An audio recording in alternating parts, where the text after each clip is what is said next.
95 na ba ang kailangan para magka-honors? At grades 4 to 12 na lang ba ang may award? Ito ang totoo.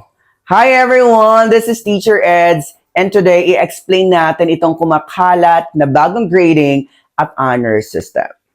Sa bagong system, may pagbabago talaga. For Key Stage 1, Kinder, descriptive grading na, like C, consistent, D, developing, B, beginning. For grades 1 to 3, A, advancing, B, benchmarking, C, connecting, D, developing, at E, emerging. For higher levels naman, may numerical grades pa rin, pero may kasamang descriptors. Mas focus na ngayon sa skills, not just numbers. Makikita rin sa bagong system ang updated transportation table at descriptors tulad ng advancing for 90 to 100. Meaning, mas malinaw na kung ano talaga ang level ng student. Ngayon, eto na ang main issue. 95 na ba ang honors?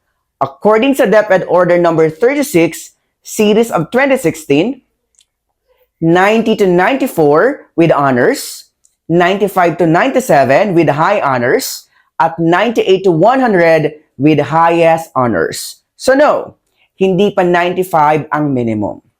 May mga lumalabas sa statements na pwedeng itaas sa 95 ang requirement, pero proposal pa lang yon. Hindi pa siya official DepEd policy. Wala pa ring official memo na nagsasabing grades 4 to 12 na lang ang may academic excellence award. Sa current policy, grades 1 to 12 pwede pa rin. In short, kailangan muna natin maghintay ng official DepEd memo sa possible implementation nito. So always check DepEd memo, hindi Facebook post.